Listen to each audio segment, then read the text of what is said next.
ವೀಕ್ಷಕರೇ ನಮಸ್ಕಾರ. ದೂರದರ್ಶನ ಕೇಂದ್ರದ ಪ್ರಾದೇಶಿಕ ಸುದ್ದಿ ವಿಭಾಗ ಪ್ರಸ್ತುತಪಡಿಸುತ್ತಿರುವ ವಿಶೇಷ ಸಂವಾದ ಕಾರ್ಯಕ್ರಮಕ್ಕೆ ಸ್ವಾಗತ.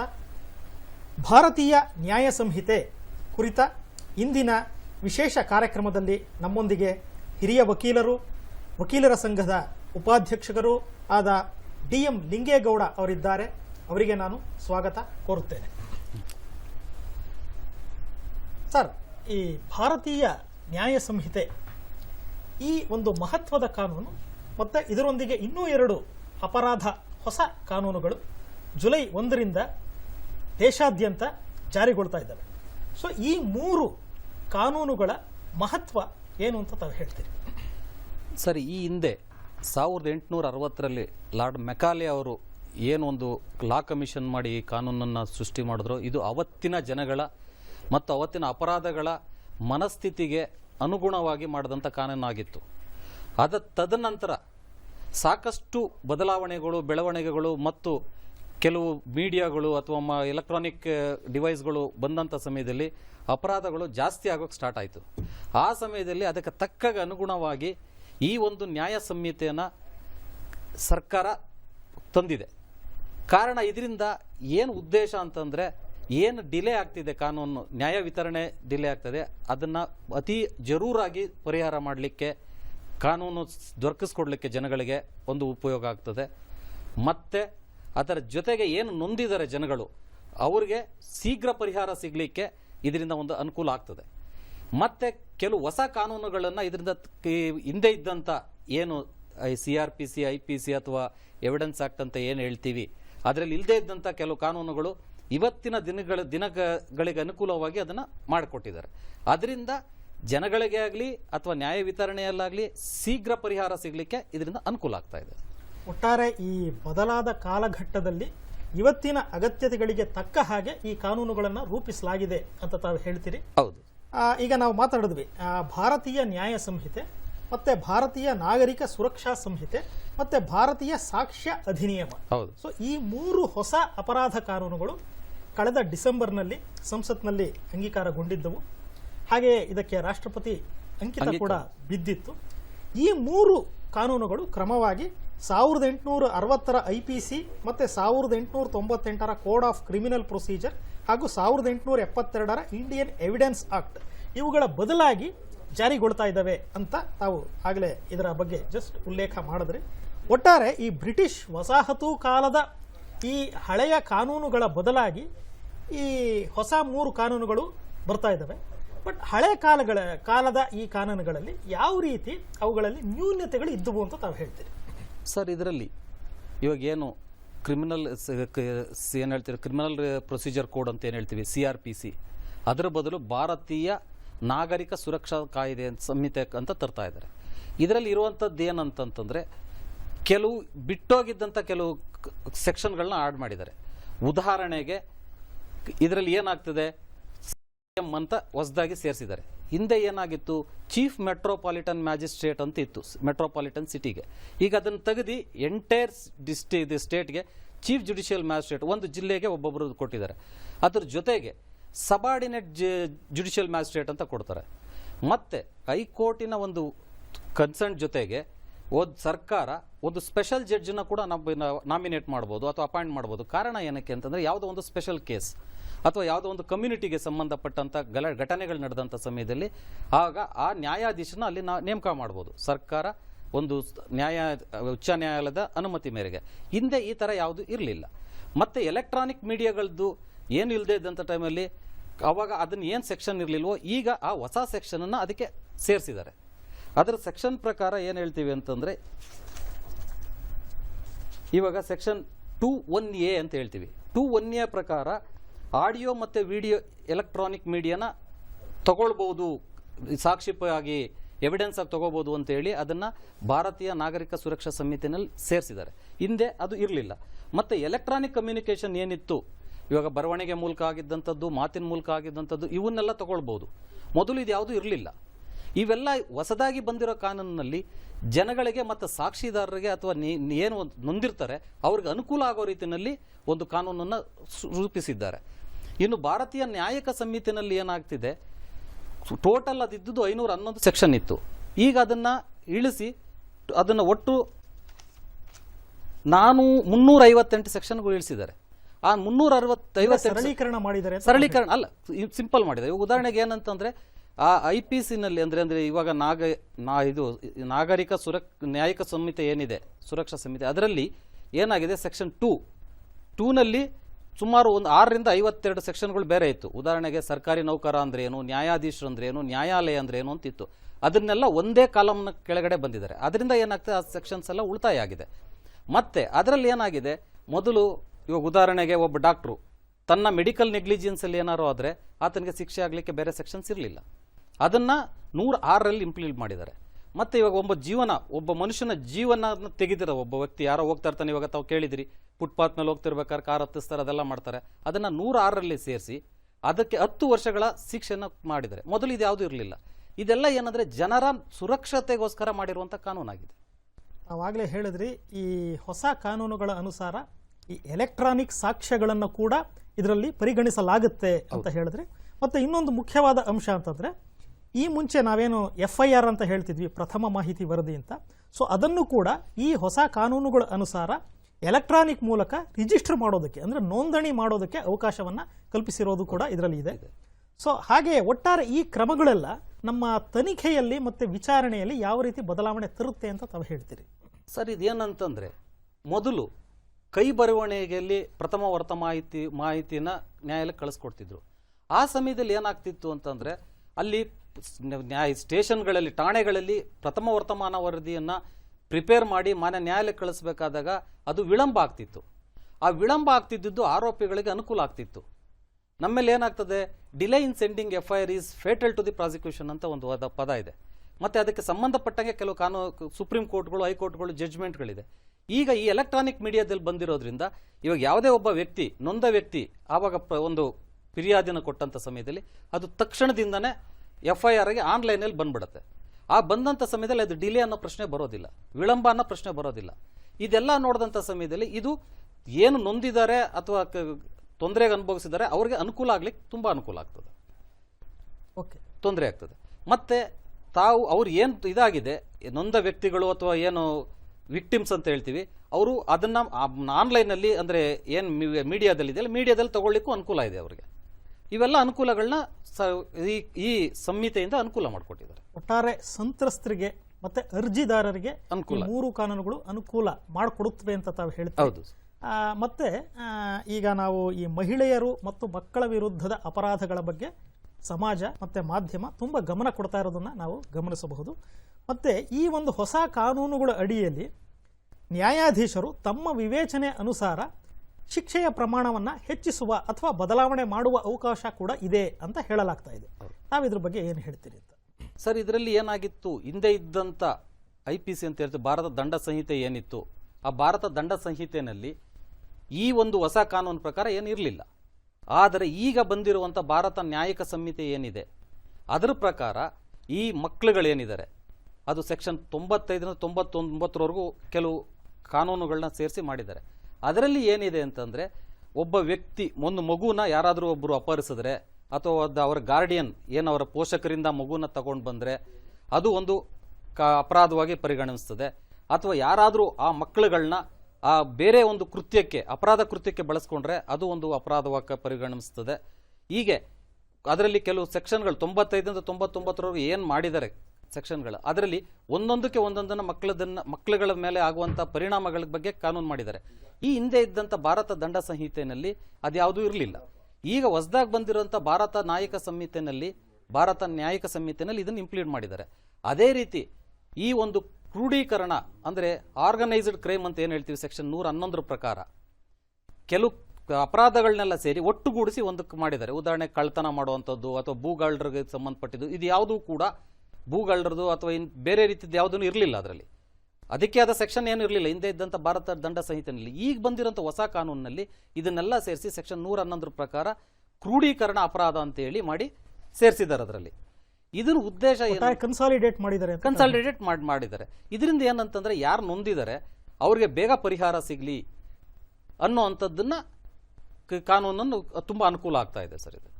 ಮತ್ತೆ ಈ ಭ್ರಷ್ಟಾಚಾರ ಪ್ರಕರಣಗಳು ಮತ್ತೆ ನಾವು ಲಿಂಚಿಂಗ್ ಅಂತ ಏನು ಹೇಳ್ತೀವಿ ಅದು, ಮತ್ತೆ ಈ ದೊಂಬಿ ಸಂದರ್ಭಗಳಲ್ಲಿ ಅಂದರೆ ಲಿಂಚ್, ಮಾಬ್ ಲಿಂಚ್ ಅಂತ ಏನು ಹೇಳ್ತೀವಿ, ಸೊ ಆ ಪ್ರಕರಣದಲ್ಲಿ ಸಾಮಾನ್ಯವಾಗಿ ಯಾರ ಮೇಲೂ ಕೂಡ ಅದು ಆರೋಪ ಸಾಬೀತಾಗ್ತಾ ಇರಲಿಲ್ಲ. ಸೊ ಅಂಥ ಪ್ರಕರಣಗಳನ್ನು ಕೂಡ ಈ ಕಾನೂನುಗಳ ವ್ಯಾಪ್ತಿಯಲ್ಲಿ ತರಲಾಗಿದೆ. ಸೊ ಇದು ಈ ರೀತಿ ದೊಂಬಿ ಪ್ರಕರಣದಲ್ಲಿ ಅಥವಾ ಭ್ರಷ್ಟಾಚಾರ ಪ್ರಕರಣದಲ್ಲಿ ಯಾವ ರೀತಿ ತನಿಖೆಗೆ ಹೊಸ ದಿಕ್ಕು ತೋರುತ್ತೆ ಅಂತ ತಾವು ಹೇಳ್ತೀರಿ? ಸರ್, ಈಗ ಬಂದಿರುವಂಥ ಕಾನೂನಲ್ಲಿ, ಹಿಂದೆ ಇದ್ದಂಥ ಕಾನೂನಲ್ಲಿ ಏನಿತ್ತು ಅಂತ ಅಂದರೆ, ತಮಗೆ ಎಲೆಕ್ಟ್ರಾನಿಕ್ ಮೀಡಿಯಾ ಅಥವಾ ಯಾವುದೇ ಒಂದು ಎಲೆಕ್ಟ್ರಾನಿಕ್ ಉಪಕರಣನ ಉಪಯೋಗಿಸ್ಕೊಳ್ಳೋಂಗಿರಲಿಲ್ಲ. ಈಗ ಹೊಸದಾಗಿ ಬಂದಿರೋ ಪ್ರಕರಣದ ಕಾನೂನಿನಲ್ಲಿ ಆ ಎಲೆಕ್ಟ್ರಾನಿಕ್ ಪ್ರಕರಣನ ಉಪಯೋಗಿಸ್ಕೊಂಡು ಅದರಿಂದ ನ್ಯಾಯಾಲಯಕ್ಕೆ ಸಾಕ್ಷಿನ ಒದಗಿಸಿದಂಥ ಸಮಯದಲ್ಲಿ ಯಾರು ತಪ್ಪು ಮಾಡಿರ್ತಾರೆ ಆ ತಪ್ಪಿತಸ್ಥರಿಗೆ ಶಿಕ್ಷೆ ಆಗೋ ಸಾಧ್ಯತೆ ಇರುತ್ತೆ. ಉದಾಹರಣೆಗೆ ತಾವು ಹೇಳ್ದಂಗೆ ಒಂದು ದೊಂಬಿ ಗಲಾಟೆ ಆಗ್ತಿರ್ತದೆ. ಹಿಂದೆ ಯಾವುದಿರಲಿಲ್ಲ. ಈಗ ಒಂದು ಕ್ಯಾಮ್ರಾನ, ಮೊಬೈಲ್ಗಳು ತುಂಬ ಅಷ್ಟಿದೆ, ಎಲೆಕ್ಟ್ರಾನಿಕ್ ಮೀಡಿಯಾಗಳು. ಅದರಲ್ಲಿ ಅದನ್ನೆಲ್ಲ ಚಿತ್ರೀಕರಿಸಿದಂಥ ಸಮಯದಲ್ಲಿ ಈ ಚಿತ್ರೀಕರಿಸಿದಂಥ ಸಾಕ್ಷಿನೂ ಕೂಡ ನ್ಯಾಯಾಲಯ ಪರಿಗಣಿಸಬೇಕು ಅಂತ ಹೊಸ ಕಾನೂನಿನಲ್ಲಿ ಹೇಳ್ತದೆ. ಆ ಮಾಡಿದಂಥ ಸಮಯದಲ್ಲಿ ಯಾರ ದೊಂಬಿಗೆ, ಗಲಾಟೆಗೆ ಹೋಗ್ತಾರೆ ಅಥವಾ ಭ್ರಷ್ಟಾಚಾರಕ್ಕೆ ಯಾರು ಎಳಿತಾರೆ, ಆ ಸಮಯದಲ್ಲಿ ಇದನ್ನೆಲ್ಲ ಚಿತ್ರೀಕರಣ ಮಾಡಿದಂಥ ಸಮಯದಲ್ಲಿ ಎಲೆಕ್ಟ್ರಾನಿಕ್ ಮೀಡಿಯಾ ಏನಿದೆ, ಈ ಎಲೆಕ್ಟ್ರಾನಿಕ್ ಮೀಡಿಯಾನು ಮಾನ್ಯ ನ್ಯಾಯಾಲಯಕ್ಕೆ ಪ್ರೊಡ್ಯೂಸ್ ಮಾಡಿದಂಥ ಸಮಯದಲ್ಲಿ ಅದನ್ನು ನ್ಯಾಯಾಲಯ ಪರಿಗಣಿಸಬೇಕು ಅಂತ ಈ ಹೊಸ ಕಾನೂನು ಹೇಳ್ತದೆ. ಪರಿಗಣಿಸಿದಂಥ ಸಮಯದಲ್ಲಿ ಯಾರು ತಪ್ಪಿತಸ್ಥರಿದ್ದಾರೆ ಅವ್ರ ವಿರುದ್ಧ ಶಿಕ್ಷೆ ಆಗಲಿಕ್ಕೆ, ಅವ್ರ ವಿರುದ್ಧ ಕ್ರಮ ತಗೊಳ್ಳಿಕ್ಕೆ ನ್ಯಾಯಾಲಯಕ್ಕೂ ಅನುಕೂಲ ಆಗ್ತದೆ. ಈ ಹಿಂದೆ ಇದ್ದಂಥ ಕಾನೂನಲ್ಲಿ ಇದ್ಯಾವುದು ಇರಲಿಲ್ಲ. ಸೊ ಈ ಹೊಸ ಕಾನೂನು ತನಿಖೆಯಲ್ಲಿ ಬದಲಾವಣೆ ತರುತ್ತೆ ಅಂತ ತಾವು ಹೇಳ್ತೀವಿ. ಹೌದು. ಮತ್ತೆ ಈಗ ನಾವು ಇತ್ತೀಚೆಗೆ ಒಂದು ಕಾರ್ಯಕ್ರಮದಲ್ಲಿ ನಮ್ಮ ಸುಪ್ರೀಂ ಕೋರ್ಟ್ನ ಮುಖ್ಯ ನ್ಯಾಯಮೂರ್ತಿಯಾದ DY ಚಂದ್ರಚೂಡ್ ಅವರು ಈ ಹೊಸ ಕಾನೂನುಗಳು ನಮ್ಮ ನ್ಯಾಯಾಂಗ ವ್ಯವಸ್ಥೆಯನ್ನು ಹೊಸ ಯುಗಕ್ಕೆ ಕೊಂಡೊಯ್ಯುತ್ತವೆ ಅನ್ನುವ ಒಂದು ಅಭಿಪ್ರಾಯವನ್ನು ವ್ಯಕ್ತಪಡಿಸಿದರು. ಈ ಬಗ್ಗೆ ತಾವೇನು ಹೇಳ್ತೀವಿ? ಸರ್, ಮಾನ್ಯ ಮುಖ್ಯ ನ್ಯಾಯಮೂರ್ತಿಗಳು, ಸುಪ್ರೀಂ ಕೋರ್ಟ್ ಮುಖ್ಯ ನ್ಯಾಯಮೂರ್ತಿಗಳು ಏನು ಹೇಳಿದ್ದಾರೆ, ಅವ್ರು ಹೇಳಿರುವಂಥದ್ದು ತುಂಬ ಉಪಯುಕ್ತವಾದಂಥ ಮತ್ತು ಈ ಕಾನೂನಿಗೆ ಪೂರಕವಾದಂಥ ಒಂದು ಹೇಳಿಕೆಯನ್ನು ಕೊಟ್ಟಿದ್ದಾರೆ. ಕಾರಣ ಏನಂತಂದರೆ, ಈ ಒಂದು ಹೊಸ ಕಾನೂನು ಏನು ಬಂದಿದೆ, ಭಾರತ ನ್ಯಾಯಿಕ ಸುರಕ್ಷಾ ಸಂಹಿತೆ ಇರ್ಬೋದು ಅಥವಾ ಭಾರತ ನ್ಯಾಯಿಕ ಸಂಹಿತೆ ಇರ್ಬೋದು ಅಥವಾ ಭಾರತ ಸಾಕ್ಷ್ಯ ಅಧಿನಿಯಮ ಇರ್ಬೋದು, ಇವೆಲ್ಲದರಿಂದ ಪ್ರಕರಣಗಳು ಬೇಗ ಇತ್ಯರ್ಥ ಆಗಲಿಕ್ಕೆ ಮತ್ತು ಪ್ರಕರಣದಲ್ಲಿ ಬೇಕಾದಂಥ ಕೆಲವು ಸಾಕ್ಷ್ಯಗಳನ್ನ ಕ್ರೋಢೀಕರಿಸಲಿಕ್ಕೆ ಎಲ್ಲಕ್ಕೂ ಅನುಕೂಲ ಆಗ್ತದೆ. ಅವ್ರು ಹೇಳುವಂಥದ್ದು ಏನಂತಂದರೆ, ಈ ಫೋರೆನ್ಸಿಕ್ ಎಕ್ಸ್ಪರ್ಟ್ಸ್ ಅಂತ ಏನು ಹೇಳ್ತೀವಿ, ತಂತ್ರಜ್ಞಾನರು, ಯಾವುದೇ ಒಂದು ಪ್ರಕರಣ ನಡೆದಂಥ ಸಮಯದಲ್ಲಿ ಫೋರೆನ್ಸಿಕ್ ತಂತ್ರಜ್ಞಾನರು ಅಲ್ಲಿ ಹೋದಂಥ ಸಮಯದಲ್ಲಿ ಅಲ್ಲಿರುವಂಥ ವಸ್ತುಗಳನ್ನ ತಗೊಂಡಂಥ ಸಮಯದಲ್ಲಿ ಅಥವಾ ಅಲ್ಲಿ ಒಂದು ಪಂಚನಾಮೆ ಮಾಡಿದಂಥ ಸಮಯದಲ್ಲಿ ಅವರಿಗೆ ಅದ್ರ ಬಗ್ಗೆ ಐಡಿಯಾ ಇರುತ್ತೆ, ನಾಲೆಡ್ಜ್ ಇರುತ್ತೆ. ಅದನ್ನು ಅಲ್ಲಿ ಅವರು ಅದಕ್ಕೆ ಸಂಬಂಧಪಟ್ಟಂಥ ವಸ್ತುಗಳನ್ನ ತಗೊಳ್ಳೋದಕ್ಕೆ ಆಗಲಿ ಅಥವಾ ಸಂಬಂಧಪಟ್ಟ ಏನು ಪ್ರಕರಣದ ಸುತ್ತಮುತ್ತ ಬೇಕಾದಂಥ ವಸ್ತುಗಳನ್ನ ಚಿತ್ರೀಕರಣ ಮಾಡಲಿಕ್ಕಾಗಲಿ ಅನುಕೂಲ ಮಾಡ್ತದೆ. ಅದು ಮುಂದಿನ ಸಾಕ್ಷಿಗೆ ಅವರು ತುಂಬ ಪೂರಕವಾಗಿ ಕಾಣಿಸ್ಕೊಂತಾರೆ. ಇದರಿಂದ ಏನಾಗ್ತದೆ, ಯಾರು ಅಲ್ಲಿ ಪ್ರಕರಣ ನಡೀತದೆ, ಏನು ಒಂದು ಘಟನೆ ನಡೀತಿರ್ತದೆ, ಆ ಘಟನೆಗೆ ನ್ಯಾಯಾಲಯದಿಂದ ಬೇಗ ಇತ್ಯರ್ಥ ಆಗಲಿಕ್ಕೆ ಸಹಾಯ ಆಗ್ತದೆ. ಮತ್ತು ಆ ಒಂದು ಅಲ್ಲಿ ಅವರು ಘಟನಾ ಸ್ಥಳದಲ್ಲಿ ಒಬ್ಬ ಫೋರೆನ್ಸಿಕ್ ತಜ್ಞ ಇದ್ದರೆ ಅವ್ರನ್ನ ಪುನಃ ಕರೆಸಿ ಬೇರೆ ರೀತಿಯಲ್ಲಿ ಅವರಿಂದ ಒಪಿನಿಯನ್ ತಗೊಳ್ಳೋದು ತಪ್ಪುತ್ತದೆ ಅನ್ನೋದಂಥದ್ದು ಹೇಳ್ತಾರೆ. ಮತ್ತು ಏನು ಹೇಳ್ತಾರೆ ಮುಖ್ಯ ನ್ಯಾಯಮೂರ್ತಿಗಳು, ಈ ಒಂದು ಕಾನೂನು ನೊಂದವರಿಗೆ, ಯಾರು ಕಾನೂನಿನಿಂದ ತೊಂದರೆಗೆ ಒಳಗಾಗಿದ್ದಾರೆ ಅವ್ರುಗಳಿಗೆ ಬೇಗ ನ್ಯಾಯ ಸಿಗ್ಲಿಕ್ಕೆ ಅನುಕೂಲ ಆಗ್ತದೆ ಅನ್ನೋಂಥ ಒಂದು ಮಾತನ್ನು ಚಂದ್ರಚೂಡ್ ತಾವು ಈ ಫೋರೆನ್ಸಿಕ್ ಅಥವಾ ಈ ವಿಧಿವಿಜ್ಞಾನ ಈ ವಿಚಾರವನ್ನು ಪ್ರಸ್ತಾಪ ಮಾಡಿದ್ರಿ. ಈ ಹೊಸ ಕಾನೂನುಗಳ ಅಡಿಯಲ್ಲಿ ಈಗೇನು ನಾವು ವಿಧಿವಿಜ್ಞಾನ ತಜ್ಞರು ಮತ್ತು ತನಿಖೆಯನ್ನು ನಡೆಸುವಂತಹ ತನಿಖಾಧಿಕಾರಿಗಳು ಮತ್ತು ಪೊಲೀಸರು, ಇವರು ಈ ಹೊಸ ಯುಗಕ್ಕೆ ತಕ್ಕನಾಗಿ ಈ ಎಲೆಕ್ಟ್ರಾನಿಕ್ ಸಾಕ್ಷ್ಯಗಳನ್ನು ಕೂಡ ಗಮನದಲ್ಲಿ ಇಟ್ಟುಕೊಂಡು ತನಿಖೆಯನ್ನು ಹೆಚ್ಚು ದಕ್ಷಯುತವಾಗಿ ನಡೆಸೋದಕ್ಕೆ ಈ ಕಾನೂನುಗಳಲ್ಲಿ ಅವಕಾಶ ಇದೆ. ಈ ಮೂರು ಜನರಿಗೆ, ಅಂದರೆ ಈ ಫೋರೆನ್ಸಿಕ್ ತಜ್ಞರು, ಪೊಲೀಸರು ಮತ್ತು ತನಿಖಾಧಿಕಾರಿಗಳು, ಇವರಿಗೆ ಯಾವ ರೀತಿಯ ತರಬೇತಿ ಅಗತ್ಯ ಇದೆ ಅಂತ ತಾವು ಹೇಳ್ತೀರಿ? ಸರ್, ಈಗ ಫೋರೆನ್ಸಿಕ್ ಅವ್ರಿಗೆ ಈಗ ಆಲ್ರೆಡಿ ಅವ್ರಿಗೆ ಯಾವುದೇ ಒಂದು ಘಟನೆ ಆದರೆ ಅದರ ಯಾವ ಮೂಲದಿಂದ ಆಗಿರುತ್ತೆ, ಯಾವ ರೀತಿ ಆಗಿರುತ್ತೆ ಅಂತ ಅವ್ರಿಗೆ ಗೊತ್ತಿರ್ತದೆ. ಈ ಪೊಲೀಸ್ನವ್ರಿಗೆ ಆ ಘಟನೆ ಆಗೋ ಸಂದರ್ಭದಲ್ಲಿ ಅಲ್ಲಿರುವಂಥ ಕೆಲವು ವಸ್ತುಗಳನ್ನ ಪಂಚನಾಮೆ ಮೂಲಕ ತಗೊಂಡಂಥ ಸಮಯದಲ್ಲಿ ಆ ಘಟನೆ ಸಂಬಂಧಪಟ್ಟಂಥ ವಸ್ತುಗಳನ್ನ ಫೋರೆನ್ಸಿಕ್ ಅವ್ರ ಒಪಿನಿಯನ್ ತಗೊಂಡ್ರ ಸ್ಥಳದಲ್ಲೇ ಅದು ಫೋರೆನ್ಸಿಕ್ ಎಕ್ಸ್ಪರ್ಟ್ಗೆ ಏನು ಒಪಿನಿಯನ್ ಕಳಿಸ್ಕೊಡ್ತಾರೆ, ಅವರ ಒಪಿನಿಯನನ್ನು ಅಲ್ಲೇ ಪಡೆಯಬಹುದು. ಇದು ಉದಾಹರಣೆಗೆ ಯಾವುದೋ ಒಂದು ಪೆಟ್ರೋಲ್ ಹಾಕಿ ಬೆಂಕಿ ಹಚ್ಚಿರ್ತಾರೆ, ಆ ಸಮಯದಂತಲ್ಲಿ ಒಬ್ಬ ಫೋರೆನ್ಸಿಕ್ ಅಲ್ಲಿದ್ದರೆ ಅವ್ರಿಗೆ ಅದು ಗೊತ್ತಾಗ್ತದೆ, ಇದು ಬೆಂಕಿ ಬಿದ್ದಾಗಿರೋದು ಅಥವಾ ಯಾವುದಾದ್ರು ಒಂದು ಪೆಟ್ರೋಲ್ ಅಥವಾ ಡೀಸೆಲಿಂದ ಆಗಿರೋಂಥದ್ದು ಅಂತ. ಆವಾಗ ಅವರು ಪೊಲೀಸ್ನವ್ರಿಗೆ ಮಾಹಿತಿ ಕೊಡ್ತಾರೆ, ಈ ಥರ ಆಗಿರೋ ಸಾಧ್ಯತೆ ಇದೆ ಅಂತ. ಆಗ ತನಿಖೆ ಬೇಗ ಪೂರ್ಣಗೊಳ್ಳಲಿಕ್ಕೆ ಅಥವಾ ತನಿಖೆ ಬೇಗ ನಡೆಸಲಿಕ್ಕೆ ಅನುಕೂಲ ಆಗುವಂಥದ್ದು. ಇದರಿಂದ ಇದನ್ನೆಲ್ಲ ಒಂದು ಅವರಿಗೆ ಒಂದು ತನಿಖೆ ಇದು ಏನು ಇದು ಹೇಳ್ತೀವಿ ಟ್ರೈನಿಂಗ್ ಕೊಟ್ಟರೆ ಅದು ಭಾಳ ಉಪಯೋಗ ಆಗ್ತದೆ ಕಾನೂನಿಗೆ ಅಂತ ಹೇಳ್ತೀನಿ ಸರ್. ಮತ್ತು ಈ ಹೊಸ ಕಾನೂನುಗಳಿಗೆ ಪೂರಕವಾಗಿ ಮತ್ತು ಅದಕ್ಕೆ ಅನುಸಾರವಾಗಿ ನಮ್ಮ ಈ ನ್ಯಾಯಾಂಗದ ಮೂಲ ಸೌಕರ್ಯಗಳು ಮತ್ತು ಈ ತನಿಖಾ ಸಂಸ್ಥೆಯ ಮೂಲ ಸೌಕರ್ಯಗಳು ಇವುಗಳಲ್ಲಿ ಯಾವ ರೀತಿ ಬದಲಾವಣೆ ಆಗಬೇಕು ಅಥವಾ ಮೇಲ್ದರ್ಜೆಗೆ ಏರಬೇಕು ಅಂತ ತಾವು ಹೇಳ್ತೀರಿ? ಸರ್, ಈಗ ಹೊಸದಾಗಿ ಬಂದಿರುವಂಥ ಕಾನೂನಿನಿಂದ ನ್ಯಾಯಾಲಯದ ಸಿಬ್ಬಂದಿಗಳಾಗಲಿ ಅಥವಾ ಪೊಲೀಸ್ ಸಿಬ್ಬಂದಿಗಳಿಗಾಗಲಿ ಇದರ ಒಂದು ಜ್ಞಾನ ಇರೋದಿಲ್ಲ. ಈ ಸಂದರ್ಭದಲ್ಲಿ ಅವರಿಗೆ ಕೆಲವು ತರಬೇತಿ ಕೊಟ್ಟು ಈ ಎಲೆಕ್ಟ್ರಾನಿಕ್ ಮೀಡಿಯಾ ಅಂತ ನಾವು ಹೇಳಿದ್ದೀವಿ ಸರ್, ಈ ಎಲೆಕ್ಟ್ರಾನಿಕ್ ಮೀಡಿಯಾನ ನೋಡಬೇಕು ಅಥವಾ ಅವ್ರು ಆಪರೇಟ್ ಮಾಡಬೇಕು ಅಂದರೆ ಅವ್ರಿಗೆ ಅದಕ್ಕೆ ತಕ್ಕ ಒಂದು ಜ್ಞಾನ ಬರಬೇಕು. ಆ ಜ್ಞಾನ ಬರಬೇಕು ಅಂದರೆ ಅವರಿಗೆ ಒಂದು ತರಬೇತಿ ಕೊಡಬೇಕು. ಈ ಪೊಲೀಸ್ನವ್ರಿಗೂ ಅಷ್ಟೇ ಈ ಹೊಸ ಕಾನೂನಿನ ಪ್ರಕಾರ ಯಾವ ರೀತಿ ಪ್ರಥಮ ವರ್ತಮಾನ ದಾಖಲಿಸಬೇಕು, ಯಾವ ರೀತಿ ಮಾಜರ್ ಬರೀಬೇಕು, ಯಾವ ರೀತಿ ಅದನ್ನು ತನಿಖೆ ಮಾಡಬೇಕು ಅನ್ನುವಂಥದ್ದನ್ನು ಅವರಿಗೆ ಟ್ರೈನಿಂಗ್ ಕೊಡಬೇಕು. ತರಬೇತಿ ಕೊಟ್ಟಂಥ ಸಮಯದಲ್ಲಿ ಎಲ್ಲ ಪ್ರಕರಣಗಳು ಶೀಘ್ರ ಇತ್ಯರ್ಥ ಆಗಲಿಕ್ಕೆ ಮತ್ತು ನೊಂದ ವ್ಯಕ್ತಿಗಳು ಯಾರಿರ್ತಾರೆ ಅವರಿಗೆ ಬೇಗ ನ್ಯಾಯ ಸಿಗಲಿಕ್ಕೆ ಅನುಕೂಲ ಆಗ್ತದೆ. ಮತ್ತು ಅದೇ ಈಗ ಮೂಲ ಸೌಕರ್ಯ ವಿಚಾರಕ್ಕೆ ಬರೋದಾದರೆ ಎಲೆಕ್ಟ್ರಾನಿಕ್ ಸಾಕ್ಷ್ಯಗಳನ್ನು ಕೂಡ ಪರಿಗಣಿಸೋದಕ್ಕೆ ಅವಶ್ಯಕತೆ ಮತ್ತು ಅದು ಸಾಧ್ಯ ಇರೋದ್ರಿಂದಾಗಿ ಹೆಚ್ಚು ಹೆಚ್ಚು ಈ ಒಂದು ಡಿವೈಸ್ಗಳನ್ನು ಬಳಕೆ ಮಾಡೋದಕ್ಕೆ ಇಲ್ಲಿ ಅವಕಾಶ ಇದೆ ಅಂತ ತಾವೇ ಹೇಳ್ತಾ ಇದ್ದೀರಿ. ಮತ್ತು ಇನ್ನೊಂದು ವಿಚಾರ ಅಂತಂದರೆ ಈ ನೂತನ ಈ 3 ಕಾನೂನುಗಳು ಏನೇನಿದೆ ಇವುಗಳ ಒಂದು ಜಾರಿಯಲ್ಲಿ ರಾಜ್ಯ ಸರ್ಕಾರಗಳ ಪಾತ್ರ ಎಷ್ಟು ಮಹತ್ವದ್ದು ಅಂತ? ಸರ್, ಈ 3 ಕಾನೂನುಗಳಲ್ಲಿ ರಾಜ್ಯ ಸರ್ಕಾರದ ಮಹತ್ವ ಏನು ಅಂತಂದರೆ ಇದನ್ನು ಇಂಪ್ಲಿಮೆಂಟ್ ಮಾಡಲಿಕ್ಕೆ ಅನುಕೂಲ ಮಾಡಿಕೊಡ್ಬೇಕು. ಮತ್ತು ಇದು ಇಂಪ್ಲಿಮೆಂಟ್ ಆಗಬೇಕು ಅಂತಂದರೆ ಏನಿದು ಜಾರಿಗೆ ಬರಬೇಕು ಅಂತಂದರೆ ಇದಕ್ಕೆ ನ್ಯಾಯಾಂಗ ಸಿಬ್ಬಂದಿಗಳಾಗಿರ್ಬೋದು, ಪೊಲೀಸ್ನವರಾಗಿರ್ಬೋದು ಅಥವಾ ಸರ್ಕಾರಿ ವಕೀಲರುಗಳಾಗಿರ್ಬೋದು, ಇವ್ರಿಗೆಲ್ಲರಿಗೂ ಕೂಡ ತರಬೇತಿನ ಕೊಟ್ಟು ಮತ್ತು ಅದಕ್ಕೆ ಏನು ಬೇಕೋ ಸಾಕ್ಷ್ಯಾಧಾರಗಳು ಅಥವಾ ಕಂಪ್ಯೂಟರ್ ಅಂತ ಏನು ಹೇಳ್ತೀವಿ ಅಥವಾ ಏನು ಮೆಟೀರಿಯಲ್ಸ್ ಬೇಕೋ, ಇವಾಗ ಫಿಂಗರ್ CD ನೋಡಲಿಕ್ಕೆ ಯಾವುದೋ ಒಂದು CD ರೆಕಾರ್ಡ್ ಮಾಡ್ತಾರೆ, ಅದನ್ನು ನೋಡಲಿಕ್ಕೆ ಕೆಲವು ದಾಖಲಾತಿಗಳು ಬೇಕು. ಮತ್ತು ಯಾವುದೋ ಪೆನ್ ಡ್ರೈವ್ ಇರುತ್ತೆ ಅದನ್ನು ಹಾಕ್ಲಿಕ್ಕೆ ಅದನ್ನು ಇದು ಮಾಡಲಿಕ್ಕೆ ಕೆಲವು ತರಬೇತಿಗಳು ಬೇಕು. ಇದನ್ನೆಲ್ಲ ನ್ಯಾಯಾಲಯ ಸಿಬ್ಬಂದಿಗಳು, ಪೊಲೀಸ್ನವರು ಮತ್ತು ಏನು ಸರ್ಕಾರಿ ವಕೀಲರಿದ್ದಾರೆ ಅವರಿಗೆ ಸರ್ಕಾರ ಸೂಕ್ತ ತರಬೇತಿ ಕೊಟ್ಟು ಅದನ್ನು ಏನು ತೀರ್ಮಾನ ಮಾಡಬೇಕು ಪ್ರಕರಣ ಅದಕ್ಕೆ ಅನುಕೂಲ ಆಗೋ ರೀತಿಯಲ್ಲಿ ಮಾಡಬೇಕಾಗುತ್ತೆ ಸರ್. ಮತ್ತು ನಮ್ಮ ನ್ಯಾಯ ವ್ಯವಸ್ಥೆಯಲ್ಲಿ ಒಂದು ಮಾತನ್ನು ಹೇಳ್ತಾರೆ, ಏನಂತಂದರೆ ಈ 100 ಜನ ಅಪರಾಧಿಗಳು ತಪ್ಪಿಸ್ಕೊಂಡ್ರೂ ಪರವಾಗಿಲ್ಲ, ಒಬ್ಬ ನಿರಪರಾಧಿಗೆ ಶಿಕ್ಷೆ ಆಗಬಾರದು ಅನ್ನುವ ಒಂದು ಮಾತಿದೆ. ಈ ನಿಟ್ಟಿನಲ್ಲಿ ಈ ಹೊಸ ಕಾನೂನುಗಳು ಯಾವ ರೀತಿ ಬದಲಾವಣೆ ತರುತ್ತೆ ಅಂತ? ಸರ್, ಈ ಹೊಸ ಕಾನೂನಿನಲ್ಲಿ ತಮಗೆ ಎಲೆಕ್ಟ್ರಾನಿಕ್ ಡಿವೈಸು ಮತ್ತು ಏನು ಮೀಡಿಯಾ ಇರುತ್ತೆ ಅಥವಾ ಇವೆಲ್ಲ ಉಪಯೋಗ ಇರೋದ್ರಿಂದ ಯಾರು ಪ್ರಕರಣದ ಏನು ತಪ್ಪು ಮಾಡ್ತಾನೆ, ಒಬ್ಬ ಆರೋಪಿ ಒಂದು ಅಪರಾಧ ಮಾಡ್ತಾನೆ, ಆ ಸಮಯದಲ್ಲಿ ಆತ ನ್ಯಾಯಾಲಯದ ಕಕ್ಷೆಗೆ ಬರೋದು ಈಸಿ ಆಗ್ತದೆ. ಇವಾಗ ಯಾರೋ ಒಬ್ಬ ನಿರಪರಾಧಿ ಎಲ್ಲೋ ಇರ್ತಾನೆ, ಅವನ ಮೇಲೆ ಸುಳ್ಳು ಫಿರ್ಯಾದನ್ನು ಕೊಟ್ಟು ಅವನ ನ್ಯಾಯಾಲಯದಲ್ಲಿ ವಿಚಾರಣೆಗೆ ಒಳಪಡಿಸೋ ಬದಲು ಯಾರು ನಿಜವಾದ ಅಪರಾಧಿ ಇರ್ತಾನೆ ಅವನು ನ್ಯಾಯಾಲಯದಲ್ಲಿ ವಿಚಾರಣೆಗೆ ಅನುಕೂಲ ಆಗ್ತದೆ ಮತ್ತು ಆತನಿಗೆ ಶಿಕ್ಷೆ ಆಗಲಿಕ್ಕೂ ಅನುಕೂಲ ಆಗ್ತದೆ.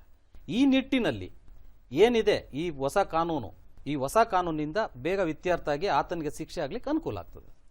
ಮತ್ತು ಈ ಒಂದು ಅಪರಾಧ ಪ್ರಕರಣಗಳು ಮತ್ತು ಈ ನ್ಯಾಯ ವ್ಯವಸ್ಥೆಯಲ್ಲಿ ಒಟ್ಟು ನಾವು 4 ಭಾಗಗಳನ್ನು ನಾವು ಗಮನಿಸಬಹುದು.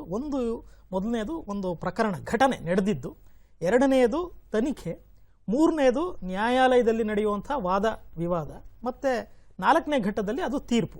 ಈ 4 ಹಂತಗಳನ್ನು ದಾಟಿ ಬರುತ್ತೆ. ತಾವು ವಕೀಲರ ಮತ್ತು ನ್ಯಾಯವಾದಿಗಳನ್ನು ತಾವು ಪ್ರತಿನಿಧಿಸ್ತೀರಿ. ಈ ವಾದ ವಿಚಾರಣೆ ಈ ಸಂದರ್ಭದಲ್ಲಿ ಈ 3 ಹೊಸ ಕಾನೂನುಗಳು ಯಾವ ರೀತಿ ನೆರವಾಗುತ್ತೆ ಮತ್ತು ಈಗಿನ ವಾದ ಪದ್ಧತಿ ಏನಿದೆ ಅದನ್ನು ಯಾವ ರೀತಿ ಬದಲಾಯಿಸುತ್ತೆ ಅಂತ? ಸರ್, ಇದರಲ್ಲಿ ಏನು ಹೇಳುತ್ತೀವಿ ಅಂದರೆ ಹಿಂದೆ ಇದ್ದಂಥ ಕಾನೂನು ಈಗಿದ್ದಂಥ ಕಾನೂನು ಈಗಾಗಲೇ ತಮ್ಗೆ ಹೇಳಿದಂತೆ ಭಾಳ ಬದಲಾವಣೆಗಳಿದೆ. ಹಿಂದೆ ಒಂದು ಏನೋ ಗೆದ್ದವನು ಸೋತವನು ಸತ್ತ ಅನ್ನೋ ಒಂದು ತೀರ್ಮಾನ ಆಯಿತು ನ್ಯಾಯಾಲಯದಲ್ಲಿ, ಯಾರು ಗೆಲ್ತಾನೆ, ಗೆದ್ದವನು ಸೋತವನು ಸತ್ತ. ಬಟ್ ಇವತ್ತಿನ ನ್ಯಾಯ ಇದರಲ್ಲಿ ಆ ಥರ ಯಾವುದೂ ಇರೋದಿಲ್ಲ. ಇತ್ತೀಚೆ ಕಾಲದಲ್ಲಿ ಈ ಪ್ರಕರಣನ ಇತ್ಯರ್ಥ ಮಾಡಬೇಕು ಅಂತೇಳಿ ಕಾನೂನಿನಲ್ಲೂ ಇದೆ ಮತ್ತು ಇದಕ್ಕೆ ಮೇಲ್ಪಟ್ಟಂಗೆ ಉಚ್ಚ ನ್ಯಾಯಾಲಯಗಳು ಮತ್ತು ಸರ್ವೋಚ್ಚ ನ್ಯಾಯಾಲಯಗಳು ಸಾಕಷ್ಟು ನ್ಯಾಯಾಧೀಶ ತೀರ್ಮಾನಗಳನ್ನು ಮಾಡಿ ಅದರ ಪ್ರಕಾರ ಇಂತಿಂಥ ಅವಧಿಯಲ್ಲೇ ಇಂತಿಂಥ ಪ್ರಕರಣಗಳ ಇತ್ಯರ್ಥ ಮಾಡಿ ಏನು ನೊಂದವರು ಇರ್ತಾರೆ ಅಥವಾ ವಿಕ್ಟಿಮ್ಸ್ ಇರ್ತಾರೆ ಅವ್ರಿಗೆ ನ್ಯಾಯ ದೊರಕಿಸ್ಕೊಡ್ಲಿಕ್ಕೆ ಅಂತೇಳಿ ಒಂದು ಕಾಲಮಿತಿನ ತೀರ್ಮಾನ ಮಾಡಿದೆ. ಆ ಕಾಲಮಿತಿ ಒಳಗಡೆನೆ ಪ್ರಕರಣ ತೀರ್ಮಾನ ಆಗಬೇಕು. ಮತ್ತು ಇದಕ್ಕೆ ಸರ್ಕಾರಿ ವಕೀಲರಾಗಲಿ ಅಥವಾ ಆರೋಪಿ ಪರ ವಕೀಲರಾಗಲಿ ಇವರಿಬ್ಬರು ನ್ಯಾಯಾಲಯಕ್ಕೆ ಸಹಕರಿಸಬೇಕು ಅಂತೇಳಿ ನ್ಯಾಯಾಧೀಶರುಗಳು ಕೂಡ ನ್ಯಾಯಾಲಯದಲ್ಲಿ ಪ್ರಕರಣಗಳು ಇತ್ಯರ್ಥ ಆಗಲಿಕ್ಕೆ ಭಾಳಷ್ಟು ಶ್ರಮ ಪಡ್ತಿದ್ದಾರೆ. ಇವೆಲ್ಲ ನ್ಯಾಯಾಲಯಗಳಲ್ಲಿ ಶ್ರಮ ಪಡ್ತಿರೋದ್ರಿಂದ ಎಲ್ಲ ಪ್ರಕರಣಗಳು ನಾವು ಹಿಂದೆ ನೋಡಿದಂಥ ಸಂದರ್ಭಗಳಲ್ಲಿ ಮತ್ತು ಇವತ್ತಿನ ನೋಡಿದಂಥ ಸಂದರ್ಭಗಳಲ್ಲಿ ಭಾಳಷ್ಟು ವ್ಯತ್ಯಾಸಗಳನ್ನ ನೋಡ್ತಾ ಇದ್ದೀವಿ. ಹಿಂದೆ ಪ್ರಕರಣಗಳು ತುಂಬ ದೂರಗಳು ಎಳೀತಾ ಇತ್ತು, ವರ್ಷಗಟ್ಟಲೆ ಆಗ ಎಳೀತಿತ್ತು. ಈಗ ಅದಿಲ್ಲ. ಇವತ್ತೇನು ನ್ಯಾಯಾಲಯಕ್ಕೆ ಪ್ರಕರಣ ಬರುತ್ತೆ, ಇದು 3 ತಿಂಗಳಲ್ಲಿ ಮುಗಿಬೋದು, 6 ತಿಂಗಳಲ್ಲಿ ಮುಗಿಬೋದು. ಅಂದರೆ ಒಂದು ಟೈಮ್ ಬೌಂಡ್ ಲಿಮಿಟ್ ಅಂತ ಏನು ಹೇಳ್ತೀವಿ, ಕಾಲಮಿತಿ ಒಳಗಡೆ ಬೇಗ ಪ್ರಕರಣ ಮುಗಿಯಲಿಕ್ಕೆ ಎಲ್ಲ ನ್ಯಾಯಾಲಯಗಳು ಮತ್ತು ಸರ್ಕಾರಗಳು ಪ್ರಯತ್ನ ಪಟ್ಟಿವೆ ಸರ್. ಸೊ ತಾವು ಕಾಲಮಿತಿ ಬಗ್ಗೆ ಪ್ರಸ್ತಾಪ ಮಾಡಿದ್ರಿ. ಸೊ ನಾವು ಒಂದು ಆದರ್ಶ ಸಮಾಜದ ಬಗ್ಗೆ ನಾವು ಹೇಳಿದಾಗ ಸೊ ಅಲ್ಲಿ ಅಪರಾಧಗಳ ಪ್ರಮಾಣ ಕಡಿಮೆ ಆಗಬೇಕು. ಅಪರಾಧಗಳು ನಡೆದರೂ ಕೂಡ ಅದು ಯಾರು ಅಪರಾಧಿ ಇದ್ದಾನೆ, ಯಾರು ಆರೋಪಿ ಇದ್ದಾನೆ, ಅವನು ಮಾಡಿದ ಅಪರಾಧ ಸಾಬೀತಾಗಬೇಕು ಮತ್ತು ಶಿಕ್ಷೆ ಆಗಬೇಕು. ಸೊ ಹೀಗಾದಾಗ ಅಪರಾಧ ಪ್ರಕರಣಗಳು ಕಡಿಮೆ ಆಗ್ತವೆ ಮತ್ತು ಸಂತ್ರಸ್ತರಿಗೆ ಸೂಕ್ತ ನ್ಯಾಯ ದೊರಕುತ್ತೆ. ಸೊ ಈ ನಿಟ್ಟಿನಿಂದ ನೋಡೋದಾದರೆ ಒಂದು ಆದರ್ಶ ಸಮಾಜ ನಿರ್ಮಾಣದಲ್ಲಿ ಈ 3 ಹೊಸ ಕಾನೂನುಗಳು ಯಾವ ರೀತಿ ತಮ್ಮ ಕೊಡುಗೆಯನ್ನು ಕೊಡ್ತವೆ ಅಂತ ಸರಿ, ತಮಗೆ ಏನು ಹೇಳ್ತೀನಿ ಅಂತಂದರೆ, ಇವತ್ತಿನ ನ್ಯಾಯ ಪ್ರಕರಣದಲ್ಲಿ ತನಿಖೆಗೆ ಬೇಗ ತನಿಖೆ ಮಾಡಲಿಕ್ಕೆ ಅವಕಾಶ ಇದೆ. ಮತ್ತು ನ್ಯಾಯಾಲಯದಲ್ಲಿ ಪ್ರಕರಣಗಳು ಬೇಗ ಇತ್ಯರ್ಥ ಆಗಲಿಕ್ಕೆ ನ್ಯಾಯಾಧೀಶರಿಗೂ ಕೂಡ ಮಾರ್ಗದರ್ಶನಗಳಿದೆ. ತನಿಖಾಧಿಕಾರಿಗಳು ಮೊದಲು ಏನು ವಿಳಂಬ ಮಾಡ್ತಿದ್ರು ಅಂತಿಮ ವರದಿ ಸಲ್ಲಿಸಲಿಕ್ಕೆ ಮತ್ತು ಪ್ರಥಮ ವರ್ತಮಾನ ವರದಿನ ನ್ಯಾಯಾಲಯಕ್ಕೆ ಕೊಡಲಿಕ್ಕೆ, ಇವಾಗ ಅದೆಲ್ಲ ತಪ್ಪಿದೆ. ಈಗ ಬೇಗ ಪ್ರಥಮ ವರ್ತಮಾನ ವರದಿನ ನ್ಯಾಯಾಲಯಕ್ಕೆ ಕೊಟ್ಟಂಥ ಸಮಯದಲ್ಲಿ ಅದನ್ನು ಒಂದು ಕಾಲಮಿತಿ, ತಮಗೆ ಈಗ ಹೇಳಿದ್ರೆ ಕಾಲಮಿತಿ ಒಳಗಡೆ ಅವರು ಅಂತಿಮ ವರದಿಯನ್ನು ಮಾನ್ಯ ನ್ಯಾಯಾಲಯಕ್ಕೆ ಸಲ್ಲಿಸ್ತಾರೆ. ಆ ಸಲ್ಲಿಸಿದಂಥ ಸಮಯದಲ್ಲಿ ಮಾನ್ಯ ನ್ಯಾಯಾಲಯಗಳು ತಮ್ಮದೇ ಆದ ಒಂದು ಪ್ರಕರಣಗಳನ್ನ ಬೇಗ ಇತ್ಯರ್ಥ ಮಾಡಲಿಕ್ಕೆ ಅವ್ರದೇ ಆದ ಒಂದು ಪ್ರೊಸೀಜರ್ ಅಂತ ಏನು ಹೇಳ್ತಾರೆ, ಆ ಪ್ರೊಸೀಜರಲ್ಲಿ ಮುಂದುವರಿತಾ ಇದ್ದಾರೆ. ಆ ಮುಂದುವರಿಯೋದ್ರಿಂದ ಬೇಗ ವಿಚಾರಣೆ ಆಗೋದ್ರಿಂದ ಬೇಗ ಸಾಕ್ಷಿಗಳ ವಿಚಾರಣೆಯಾಗಿ ಬೇಗ ವಾದ ವಿವಾದಗಳು ನಡೆದು ತೀರ್ಪುಗಳು ಬಂದು ಈ ಏನು ನೊಂದಿರ್ತಾರೆ, ನೊಂದ ಕಕ್ಷಿದಾರರಿಗೆ, ನೊಂದ ವ್ಯಕ್ತಿಗಳಿಗೆ ಬೇಗ ನ್ಯಾಯ ಸಿಗಲಿಕ್ಕೆ ಭಾಳಷ್ಟು ಪ್ರಯತ್ನ ಆಗ್ತಿದೆ ಸರ್. ನಾವು ಈ ಸಂವಾದದ ಆರಂಭದಲ್ಲೇ ಉಲ್ಲೇಖಿಸಿದಂಗೆ ಭಾರತೀಯ ನ್ಯಾಯ ಸಂಹಿತೆಯ ಜೊತೆಗೆ ಈ 3 ಕಾನೂನುಗಳು ಕಳೆದ ಡಿಸೆಂಬರ್ನಲ್ಲಿ ಸಂಸತ್ನಲ್ಲಿ ಅಂಗೀಕಾರಗೊಂಡವು. ಒಟ್ಟಾರೆ ಈ 3 ಕಾನೂನುಗಳ ರಚನೆ ಮತ್ತು ಇವುಗಳ ಪ್ರಕ್ರಿಯೆ ಇದೆಯಲ್ಲ, ಇವುಗಳ ಬಗ್ಗೆ ಸಂಕ್ಷಿಪ್ತವಾಗಿ ತಾವು ಹೇಳ್ಬೋದಾ ಅಂತ. ಸರ್, ಈ ಒಂದು ಯಾವುದೇ ಒಂದು ನ್ಯಾಯಾಲಯ ಒಂದು ಪ್ರಕರಣ ಅಥವಾ ಒಂದು ಸಂಹಿತೆ ಬರಬೇಕು ಅಂದರೆ ಅದಕ್ಕೆ ಕೆಲವು ಎಕ್ಸ್ಪರ್ಟ್ಸ್ ಏನು ತಜ್ಞರು ಇರ್ತಾರೆ, ತಜ್ಞರ ಅಭಿಪ್ರಾಯ ಕೇಳ್ತಾರೆ. ತಜ್ಞರ ಅಭಿಪ್ರಾಯ ಕೇಳಿದಂಥ ಸಮಯದಲ್ಲಿ ಅದು ಕಾನೂನು ಇಲಾಖೆಗೆ ಹೋಗ್ತದೆ, ಕಾನೂನು ಇಲಾಖೆಯಿಂದ ಗೃಹ ಇಲಾಖೆಗೆ ಹೋಗ್ತದೆ, ಗೃಹ ಇಲಾಖೆಯಿಂದ ಬಂದಂಥ ಸಮಯದಲ್ಲಿ ಎಲ್ಲರೂ ಕುಳಿತು, ಈ ತಜ್ಞರು ಮತ್ತು ಇಲಾಖೆಯ ಎಲ್ಲ ಮೇಲ್ವರ್ಗದ ಅಧಿಕಾರಿಗಳು ಕುಳಿತು ಅದನ್ನು ಚರ್ಚಿಸಿ ಅದರ ಆಗು ಹೋಗುಗಳು ಸಾಧಕ ಬಾಧಕಗಳನ್ನ ಚರ್ಚಿಸಿ ಅದರಿಂದ ಸಮಾಜಕ್ಕಾಗುವಂಥ ಒಳ್ಳೆಯದೇನು, ನೊಂದವರಿಗಾಗುವಂಥ ಒಳ್ಳೆಯದೇನು ಅನ್ನೋದನ್ನು ತೀರ್ಮಾನ ಮಾಡಿ ಇದನ್ನು ಒಂದು ಜಾರಿ ತರಲಿಕ್ಕೆ ಅನುಕೂಲ ಮಾಡ್ತಾರೆ. ಇದು ಯಾವುದೋ ಎಲ್ಲೋ ಕುಳಿತು ಏನೋ ಮಾಡುವಂಥದ್ದಲ್ಲ, ಇದನ್ನು ಒಂದು ತಜ್ಞರ ಸಮಿತಿ ಮಾಡುವಂಥ ಪ್ರಕ್ರಿಯೆ ಇದು ಸರ್.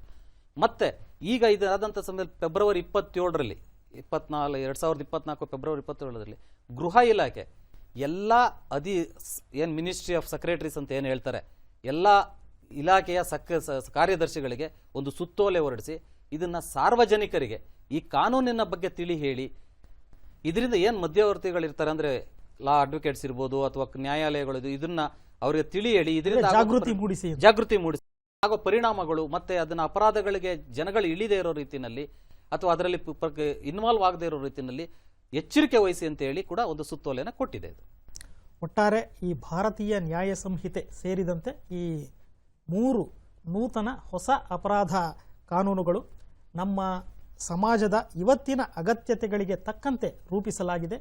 ವಿಚಾರಣೆಯಲ್ಲಿ ಮತ್ತು ನ್ಯಾಯಾಂಗ ಪದ್ಧತಿಯಲ್ಲಿ ಕ್ರಾಂತಿಕಾರಕ ಬದಲಾವಣೆಯನ್ನು ತರುತ್ತೆ ಅಂತ ತಾವು ಹೇಳ್ತೀರಿ. ಇಲ್ಲಿಯವರೆಗೆ ಈ ವಿಚಾರವಾಗಿ ನಮ್ಮೊಂದಿಗೆ ತಮ್ಮ ಚಿಂತನೆಗಳನ್ನು ಹಂಚಿಕೊಂಡಿದ್ದಕ್ಕಾಗಿ ನಾನು ಕೃತಜ್ಞತೆಗಳನ್ನು ಸಲ್ಲಿಸ್ತೇನೆ. ಧನ್ಯವಾದಗಳು.